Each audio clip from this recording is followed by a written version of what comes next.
자, 두 아담을 공부하고 있죠. 첫 번째 아담에 이어서 오늘은 마지막 아담, 바로 예수 그리스도를 언급하는 것인데 마지막 아담을 공부하도록 하겠습니다. 하나님께서 사람을 창조하신 목적,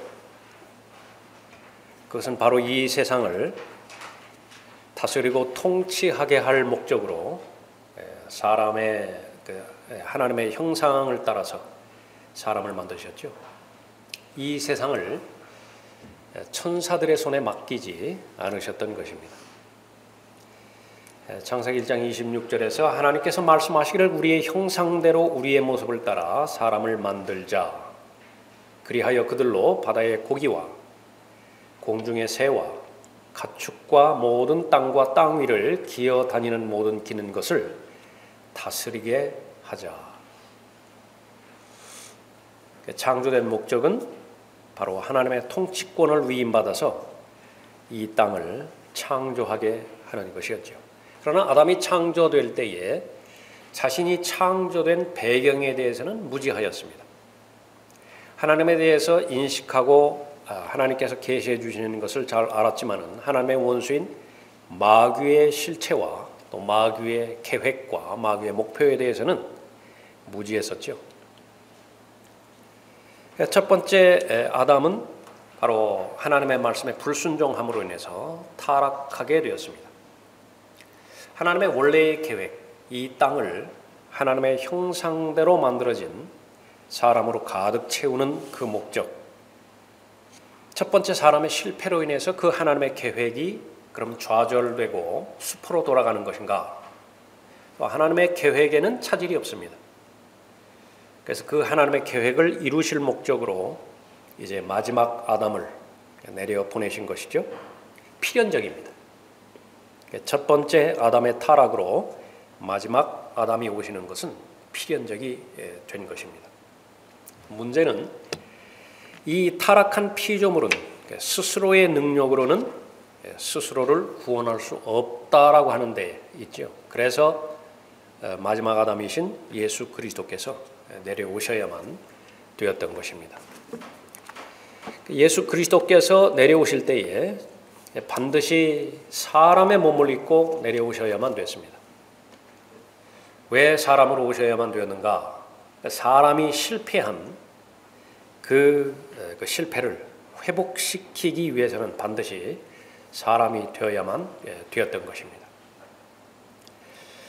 그러나 우리가 죽음의 고난 때문에 천사들보다 조금 낮아지신 예수를 보니 예수 그리스도를 어떻게 평가하시느냐 그러면 천사보다 조금 낮아졌다고 말씀하시는 거예요. 그러나 만왕의 왕이시죠. 창조주 하나님이시죠. 그런데 어떻게 피조된 영적 존재인 천사보다 더 낮아질 수 있습니까? 사람으로 오셨다라고 하는 말이죠. 그래서 육화된 하나님을 말하고 있는 것입니다. 영광과 존귀로 관을 쓰셨도다. 이는 하나님의 은혜로 말미암아 모든 사람을 위하여 죽음을 맛보기 위함이더라. 예수 그리스도께서 이 땅에 오신 목적은 유일하게 죽기 위해서 내려오신 것이죠. 아담의 죄로 인해서 사망이 세상에 들어오게 되었습니다. 아담으로 태어나는 모든 사람은 반드시 자신의 죄 때문에 죽을 수밖에 없죠. 근데 그 죽음을 극복하는 유일한 방법은 죄가 없는 분이 죄인이 죽어야 되는 죽음을 대신 죽으심으로 인해서 경험하심으로 인해서 그 죽음을 해결하는 것입니다. 그래서 천사보다 조금 낮아진 형태로 예수 그리스도께서 이 땅에 오신 것이죠. 자녀들이 피와 살에 참여하는 자인 것 같이 그 역시 같은 모양으로 동일한 것에 참여하신 것은 히브리서 9장 14절 말씀인데 사람은 피가 있지 않습니까? 살이 있지요. 하나님은 사람의 육체가 없다고요. 그런데 동일한 모양으로 동일한 것에 참여한 것은 자신의 죽음을 통하여 죽음의 세력을 가진 자, 곧 마귀를 멸망시키시며 또 죽음을 두려워함으로 평생을 노예로 속박되어 있는 자들을 놓아주시어 함이니라.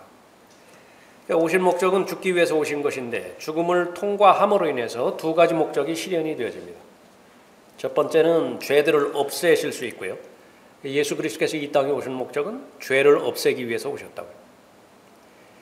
두 번째는 같은 그 맥락이지만은 죽음의 세력을 가진 자가 바로 마귀인데, 사탄인데 그 마귀를 멸망시키는 것입니다. 그래서 죽음을 두려워함으로 평생을 노예로 속박되어 있는 자들을 놓아주실 목적으로 이 땅에 오신 것이죠. 이는 주께서 진실로 천사들의 본성을 입지 않으시고 아브라함의 씨를 입으셨습니다. 그러므로 그가 모든 일에 마땅히 자기 형제들과 같이 되셔야 했으니, 인간이 되셔야 되죠.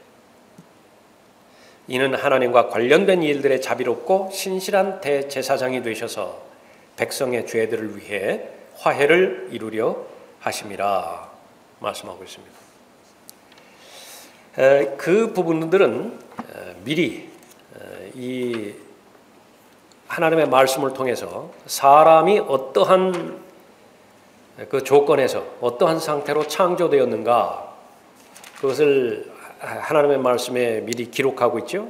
시편 8편 4절에 보면 사람이 무엇이기에 주께서 그를 마음에 두시며 인자가 무엇이기에 주께서 그를 돌보시나이까.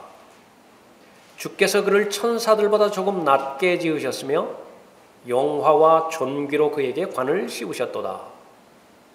주께서는 그로 하여금 주의 손으로 지으신 작품들을 다스리게 하셨으며 만물을 그의 발 아래 두셨으니 곧 모든 양과 수소와 들의 짐승들이며 공중의 새와 바다의 물고기와 해로를 다니는 모든 것들이니이다. 사람이 무엇이기에 주께서 그의 마음에 두십니까? 아주 하나님의 계획에 대해서 경탄하고 있죠. 하나님께서는 한 개인을 하나님의 마음에 두시는 분이십니다.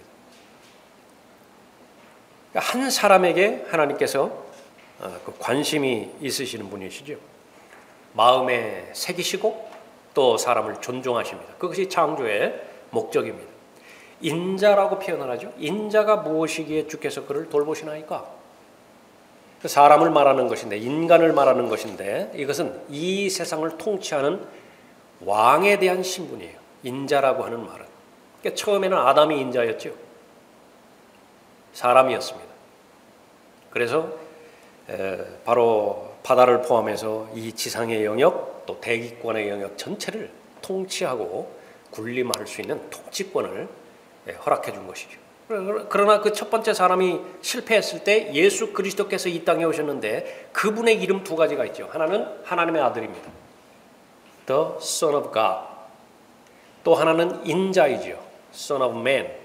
그때의 인자라고 하는 이름은 어떤 맥락에서 붙여진 이름인가? 바로 왕의 개념입니다. 천사가 이 땅을 통치하는 것이 아니라 특히 다가올 천년왕국도 마찬가지예요. 다가올 세상을 천사들의 손에 맡기지 않으셨어요. 그것은 사람이 통치를 해야 되는 것인데 그 통치권을 회복하셔야만 되죠. 그래서 인자로 오셔야만 되는 것입니다. 인자로 오셔서 바로 첫 번째 사람의 타락을 해결하시고자 죽음에 들어가시게 된 것입니다. 아담에게 주어진 약속이 아담이 실패하지 않고 계속해서 하나님의 섭리 가운데서 그 하나님의 약속이 진행이 되었다라고 하면 어떻게 될 것인가? 본래 이브는 출산을 할 때 고통 없이 출산하도록 그렇게 창조되었습니다. 아담이 일하는 것도 그것은 고통이 아니에요. 고생이 아니에요. 처음에 그 하나님께서 통치권을 주셨을 때에 그건 막 밤잠 못 자고 또 가슴앓이 하고 그렇게 해서 갈등 가운데서 이 하나님의 그 창조 세계를 통치하는 것이 아니에요. 그러니까 그거는 하나부터 열까지 재미있는 거예요. 소망입니다. 그러나 범죄가 그 죄가 들어오게 되었을 때 그 모든 것이 다 하나님의 심판의 결과 재앙으로 바뀌게 되었죠. 이브가 5년마다 한 명의 아이를 낳는다고 가정해 봤을 때, 그 낳은 아이도 역시 마찬가지로 5년마다 아이를 낳는다고 가정해 봤을 때에 노아 때까지 이 세상은 5천억 명으로 늘어나게 되는 것입니다. 지구는 한정되어 있고 인구 폭발은 노아 때까지, 노아를 넘기지 못하고 그렇게 폭발이 일어나죠. 방법은 무엇입니까? 할 수 없이 우주로 나가야 되죠. 그것이 이사야 9장 6절의 말씀이에요. 계속해서 하나님의 통치권은 계속해서 증진되어져 나가는 것입니다. 공간적으로 계속 확대해 나가는 거예요. 그래서 지구라고 하는 행성에서 시작되었지만은 하나님의 계획이 이 지구와 똑같은 행성이 범죄하기 전이니까 계속해서 늘어나는 것입니다. 그러면 이제 두 사람을 그쪽으로 옮기겠죠. 동일한 아담과 이브의 쌍이 다른 행성에 이주하는 것입니다. 그곳에서 또 번성하는 거예요. 계속 통치권이 부여된 상태에서 하나님께서 아담에게 땅을 유업으로 주신 것이 이루어지지 않았죠. 그러나 그것은 이제 곧 예수 그리스도께서 다시 오셔서 천년왕국 때에 이루어질 것입니다. 그래서 예수님은 아담과 같이 인간의 모습을 입고 이 땅에 유업을 받기 위해서 오신 것이에요.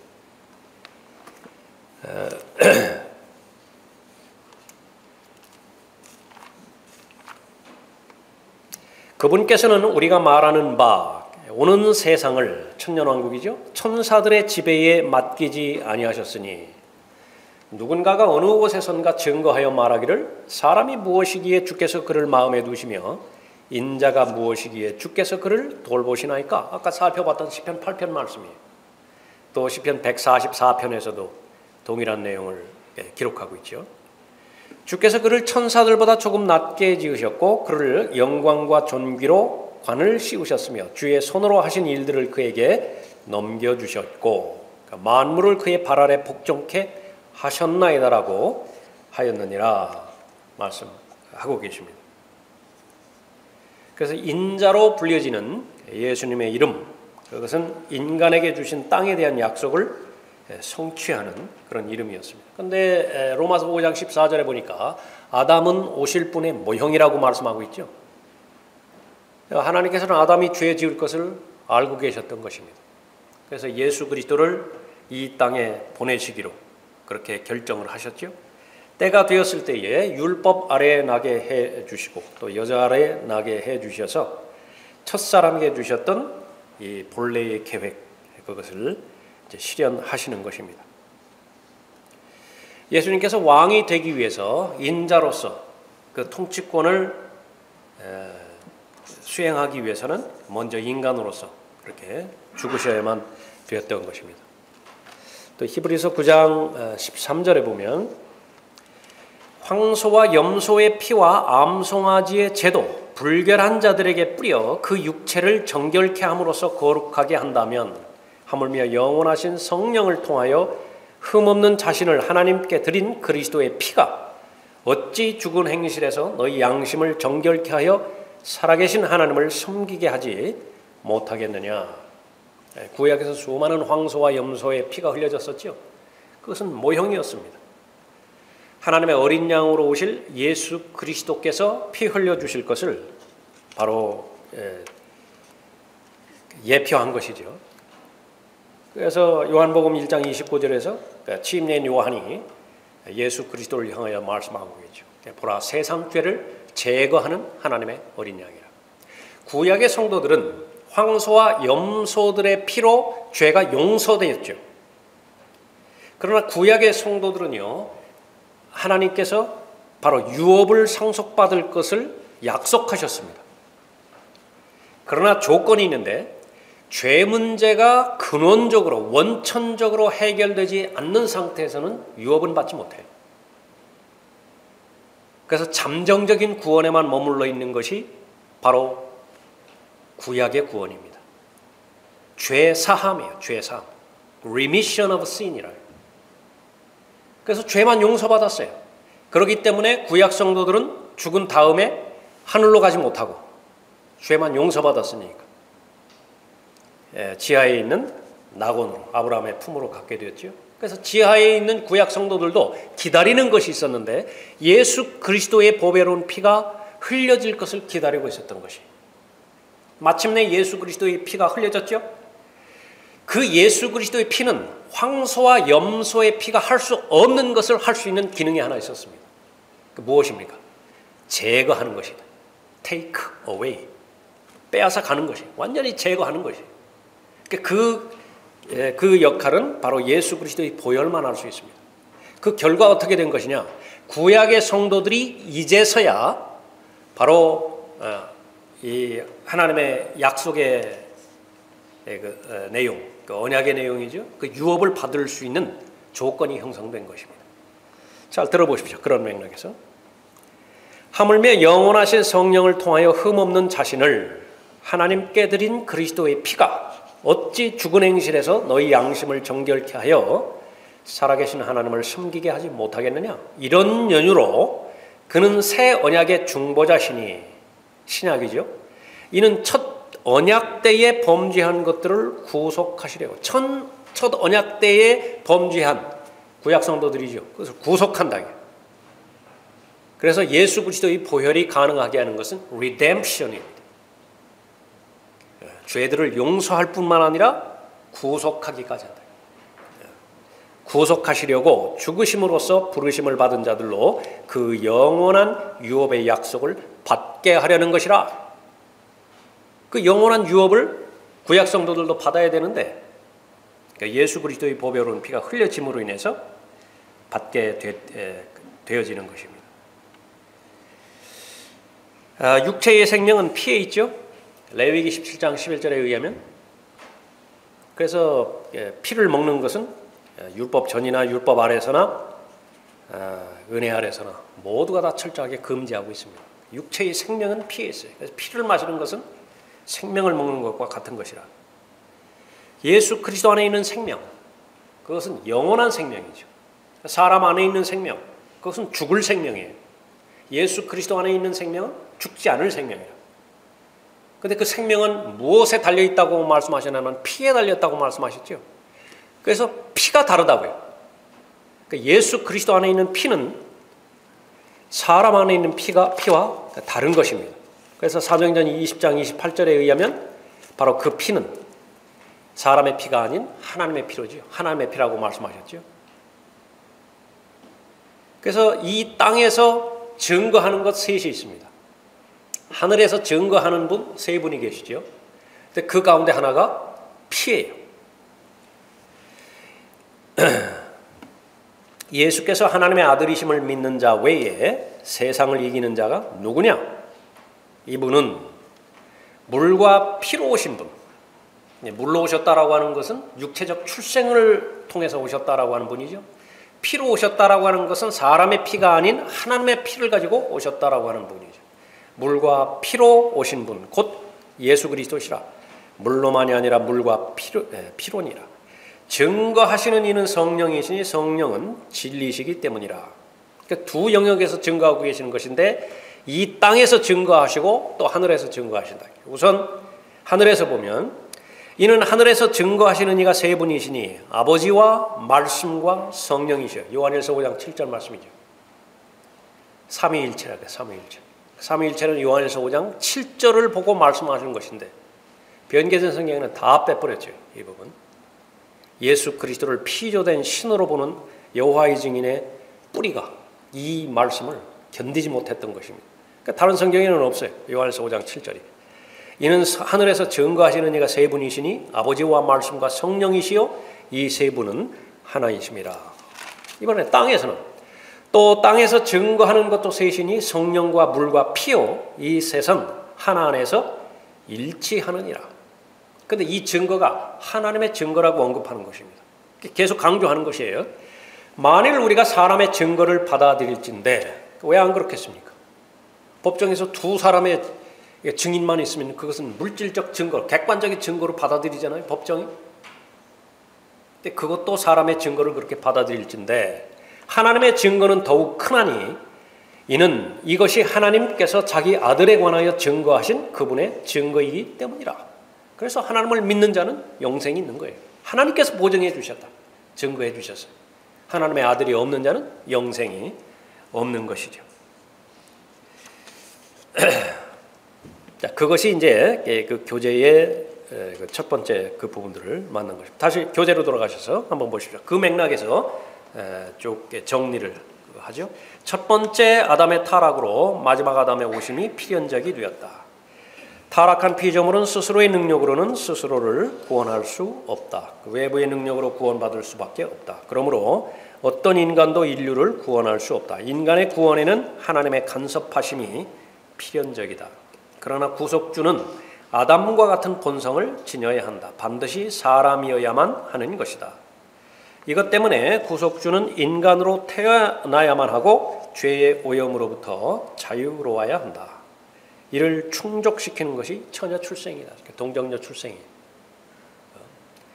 남자의 씨를 가지고 태어났다 그러면 이미 죄성을 지니고 태어난 것이기 때문에 남자 없이 태어나야 돼요. 모든 사람은, 아담의 모든 후손은 다 죄인이기 때문에 그런 것이죠. 그래서 성령으로 출생하시는 것입니다. 마지막 아담은 이 땅에 오셔서 첫 번째 아담이 실패한 그 시험에서 이기셔야 돼요. 그래야 회복하실 수 있습니다. 마태복음 4장 1절에서 그때에 예수께서 마귀에게 시험을 받으시려고 성령의 인도로 광야에 가시니라 말씀하셨습니다. 그러나 예수님께서는 이 시험과 관련돼서 특히 마귀와 관련된 시험에 있어서는 아주 부정적으로 말씀하셨죠. 무엇이라고 그렇게 강조하시면서 평생도록 기도하라고 말씀하셨나요? 시험에 들지 말게 해 주십시오. 이거 간절히 기도하라고. 만약에 시험에 들면 어떻게 돼요? 최대의 고비예요. 가장 어려운 때예요. 우리를 시험에 들게 하지 마옵시고 악에서 구하여 주시옵소서. 마태복음 6장 13절에서 그렇게 기도하라고 제자들에게 말씀하신 것이죠. 그런데 왜 성령 하나님께서는 예수 그리스도를 광야로 인도해서 시험에 들게 한 거예요? 그것은 필연적이기 때문에 그래요. 반드시 이 시험에서 이겨야만 예수 그리스도를 믿음으로 인해서 하나님께서 허락하시는 그리스도 안에 있는 새로운 피조물들이죠. 그리스도인들이 죄에 대해서 이길 수 있는 근거를 마련해 놓는 거예요. 다가오는 세상에서 유업을 보장받을 수 있고 통치권을 보장받을 수 있는 근거가 마련되었기 때문에 그렇죠. 자, 이는 우연히 일어난 일이 아니라 마지막 아담에 관련되어 하나님께서 계획하신 일이었다. 마귀는 예수 그리스도가 누군지를 압니다. 죄가 없는 하나님의 아들이지요. 다만 인간으로 오셨을 뿐이에요. 예.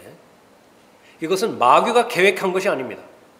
마귀가 나사렛 예수를 시험해야 되겠다, 이렇게 최초에 작심한 것이 아니라 이것은 하나님의 계획 안에서 피동적으로 수동적으로 마귀는 시험하는 자로서 간 거예요. 그러나 욥기에서는 다르죠. 욥기는 마귀가 적극적이 됩니다. 능동적이 되어서 욥을 시험했을 때에 하나님께서 허락하셨을 뿐이에요. 한번 시험해보라고. 그러나 예수 그리스도께서는 예수 그리스도와 관련된 시험은 하나님께서 개입하셨고 하나님께서 인도하시는 그런 과정이었습니다. 마귀는 이 예수 그리스도의 만남을 피할 수 없습니다. 반드시 만나야 돼요. 자, 시험 받으시는 때 그때 마태복음 4장 1절에서 그때라고 말씀하셨죠. 예수님께서 30세 동안 이렇게 지내셨습니다. 공개적인 사역을 하지 않으셨죠. 30세가 됐을 때 침례인 요한으로부터 침례를 받았습니다. 그래서 공개적인 사역이 시작이 되었죠. 하늘이 열리고 하늘에서 음성이 났는데 이는 내 사랑하는 아들이요 그 안에서 내가 매우 기뻐하노라라고 하는 아버지의 음성이 들렸죠. 하나님 아버지의 음성이 들린 것입니다. 성령 하나님께서 비둘기처럼 임하셨죠.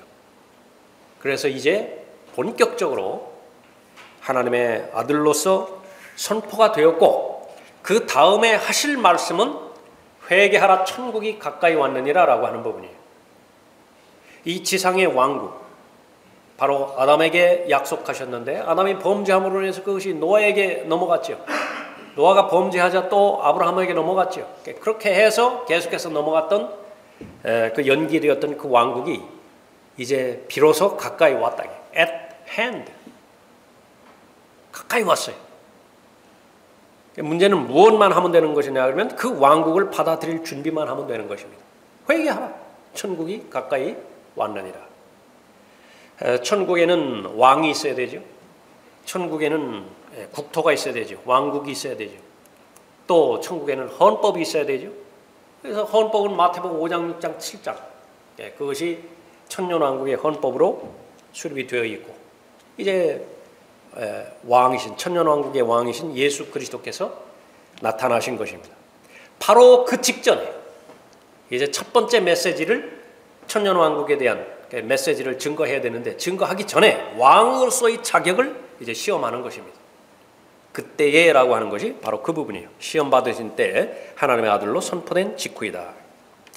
마지막 아담은 인간의 본성으로 와야 하는 이유는 첫 번째 아담이 받았던 시험을 받아야 할 필요가 있었기 때문이다. 이 때문에 침례 받으신 후 설교하기 전에 제자들을 부르시기 전에 성령의 인도함으로 광야에서 마귀로부터 시험을 받으셔야 했다라고 하는 것입니다. 그때는 하늘이 열렸죠. 성령께서 임하셨죠. 하나님의 아들로 선포된 그 직후였죠. 곧바로 이어서 마귀의 시험이 연결되는 것입니다. 그래서 하나님의 아들로서 특권을 소유했다 하더라도 마귀로부터 시험받는 것을 면할 수 없어요. 이것은 우리들 똑같은 시점입니다. 예수 그리스도를 영접하는 모든 사람들에게는 하나님의 아들들이 되는 권세를 주셨죠. 하나님의 아들들이 되는 권세를 얻은 다음에도 마귀의 시험은 계속됩니다. 여기서 자유로울 수 있는 사람은 없죠. 그것은 예수 그리스도 그 자신도 마찬가지였기 때문에 그렇습니다. 자, 예수 그리스도께서 시험 받으신 이유 두 가지로 언급하고 있는데 모두가 조금 전에 살펴봤던 히브리서에 다 나와 있습니다. 첫 번째 시험 받은 이유는 무엇인가? 두 번째 시험 받은 이유는 무엇인가? 이 첫 번째는 예수 그리스도는 구주로서의 요건을 성취하시기 위해 시험을 받으셔야만 했다 그랬습니다. 대제사장으로서 시험을 이겨야 하는 직분을 성취하셔야만 했던 것이죠. 히브리서 2장 14절 15절입니다. 교재에 나와 있죠. 우리에게는 위대한 대제사장 곧 하늘로 올라가신 하나님의 아들 예수께서 계시므로 우리는 우리의 고백을 굳게 붙들어야 하리라. 이는 우리의 대제사장은 우리의 연약함을 동정할 수 없는 분이 아니요 모든 점에서 우리와 마찬가지로 시험을 받으셨지만 죄는 없으신 분이기 때문이라. 이브가 처음에 마귀로부터 시험 받았을 때 이 모든 그 사람이 받을 수 있는 모든 영역의 시험을 다 시험 받은 것입니다. 요한일서 2장 15절 16절에서 말씀하시는 이 모든 점을 세 부분으로 나누죠. 그 하나는 육신의 정욕이고요. 우선적으로 먹을 것이에요. 먹을 것, food. 이브가 처음에 봤을 때에 이 아주 먹음직스러워 보였다. 두 번째는 안목의 정욕입니다. 눈에 해당되지는 eye예요. eye. 이브가 봤죠. 또 하나는 생의 자랑입니다. 그래서 이 모든 점이라고 하는 부분들은 이 세 가지 영역에 다 포함되어 있는 것입니다. 예수 그리스도는 결혼을 하지 않으셨죠. 그래서 결혼이 주는 고통 그것을 모른다고요. 결혼으로 말미암아서 마귀가 주는 시험 이 부분은 모르지만요. 그것은 타입을 말하는 거예요. 타입. 결혼하지 않으셨다 하더라도 인류가 당하고 있는 모든 시험과 모든 고통은 다 이미 경험하신 것이에요. 우리의 대제사장은 우리의 연약함을 동정할 수 없는 분이 아니요 모든 점에서 우리와 마찬가지로 시험을 받으셨지만 죄는 없으신 분이기 때문이라. 그 죄는 없으신 분이시라고 하는 것을 바로 예수님의 피와 관련돼서 우리가 언급할 수 있습니다. 예수 그리스도의 보혈이 흘려졌다라고 하는 것은요, 여전히 현재 진행형이에요. 그것은 대단히 중요한 교리입니다. 십자가에서 예수 그리스도의 보혈이 흘려졌을 때 그것은 이미 과거에 다 이미 끝나버린 완료의 형태로 다 형성되어서 지금은 예수 그리스도의 보혈이 나에게 어떤 작용을 합니까? 그것은 이단교리 중에 이단교리예요. 요한일서 1장 7절부터 9절까지의 말씀을 우리가 알고 있죠. 지금 현재 아버지 하나님과 예수 그리스도와 성령 하나님 안에서 그리스도인이 교제하기 위해서는 죄가 해결되어야 됩니다. 범죄했다고 한다면 그 죄는 해결되어야만 하나님과의 교제가 가능한 것인데 무슨 수로 그 죄를 해결해요? 자백하라는 것이거든요. 자백의 근거는 무엇이죠? 여전히 지금도 예수 그리스도의 보혈이 흐르고 있는 것입니다. 현재 진행 중인 그 예수 그리스도의 피를 근거로 해서 자백하게 된다고 한다면 그 보혈의 능력이 순간순간 그리스도인이 짓는 죄 문제를 해결할 수 있는 것이죠. 우리에게 있는 대제사장이에요. 그분이. 히브리서 2장 14절 15절 말씀이죠. 그래서 인간으로서 예수 그리스도는 사람이 겪는 동일한 시험을 겪으시고 또 이기셨죠. 아까 살펴봤던 요한일서 2장 16절 말씀입니다. 이는 세상에 있는 모든 것이 육신의 정욕과 안목의 정욕과 생의 자랑이요 아버지께 속한 것이 아니라 세상에 속한 것이기 때문이라. 그래서 이 세상에는 아버지의 사랑을 눈 씻고 찾아볼래야 찾아볼 수가 없어요. 거기에는 아버지의 사랑이 없어요. 그리스도는 마음을 다하여 하나님 사랑하는 사람이죠. 지성을 다하여 힘을 다하여 혼을 다하여 하나님을 사랑하는 사람인데 아무리 이 세상을 구성하고 있는 소프트웨어, 세상 제도, 교육, 철학, 정치, 군사 이런 모든 부분들을 살펴본다 하더라도 결국은 세상이 이 세 가지로 이루어졌고 그 안에는 아버지의 사랑이 없다고 말씀하는 것입니다. 창세기 3장 6절에서 그 이브에게 닥쳤던 시험도 동일한 맥락의 동일한 범주의 시험이었습니다. 그 결과 죄들을 위한 온전한 희생 제물이 되실 수 있다. 사람으로 오셨고 죄가 없으신 분이기 때문에 온전한 희생 제물이 되실 수 있었죠. 시험 받으신 두 번째 이유는 무엇인가? 더 적극적인 영역에서 사람들이 겪는 시험을 이기는데 돕기 위해서 친히 시험을 받으신 것입니다.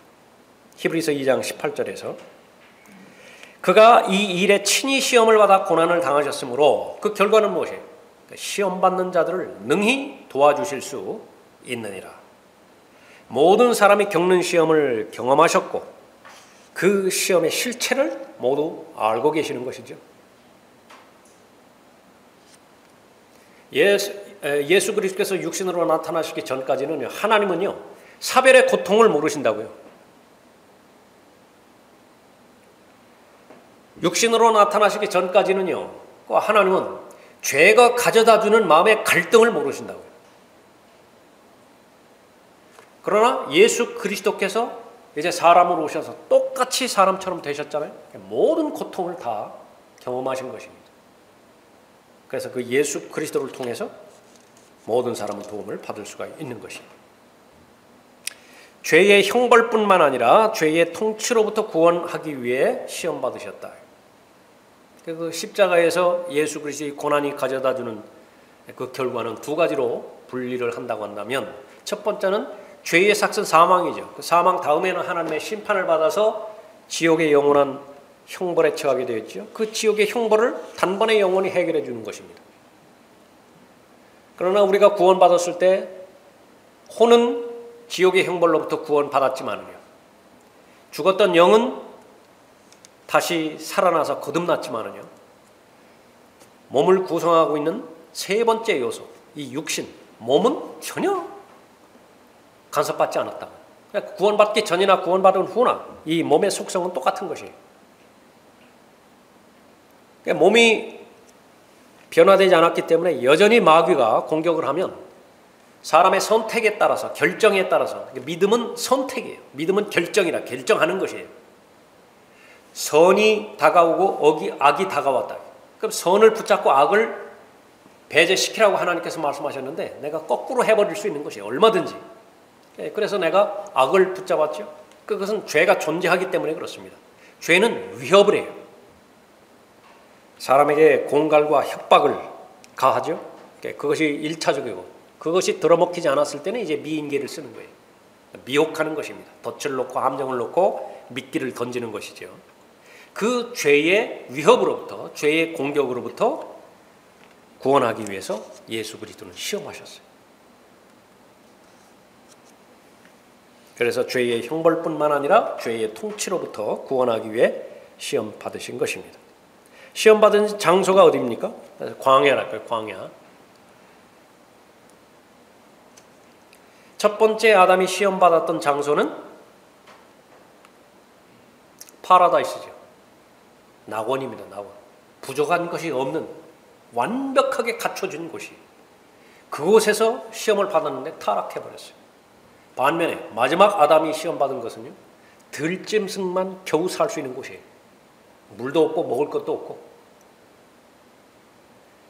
더군다나 40일을 금식하셨어요. 이 40일 후에 마귀가 처음으로 이렇게 그 시험한 것이 아니라 그 다음에 제목이 첫 번째 시험이지만은요, 이것은 세 가지 시험 중에 첫 번째를 말하는 것이고 40일 동안 금식하는 중에도 계속 시험한 거예요, 마귀가.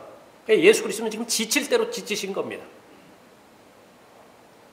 그래서 가장 최악의 조건에서 시험을 받으신 것입니다. 성경에서 사람을 정의할 때 먹는 것과 제일 1차적으로 적용을 시키죠. 먹는 것이 그 사람이에요. 무엇을 먹었어요? 첫 번째 사람이? 마지막 아담은 지금 아무것도 먹지 못했다. 40일 동안 굶주렸어요. 근데 이 광야라고 하는 장소는 먹을 것을 해결해 줄 수 있는 장소가 아니에요. 그렇게 가장 열악한 장소에서 해결해 줄 수 있는 것이죠. 그 시험을 받으시는 것이죠. 그 시험을 받으신 결과 어떻게 됐습니까? 한 번 마시면 영원히 갈증을 느끼지 않는 생수를 공급해 주실 생명의 근원이 되죠. 생명수의 근원이 되셨죠. 또 바로 예수 그리스도는 하늘에서 내려온 살아있는 빵이 되셨죠. 매일매일마다 그 영적인 양식을 공급함으로 인해서 영적인 필요를 해결해 줄 수 있는 그런 하나님이 되실 것입니다. 첫 번째 시험, 두 번째 시험, 세 번째 시험 남았는데 한 시간 더 해야 될 것 같습니다. 오늘은 여기까지 하겠습니다.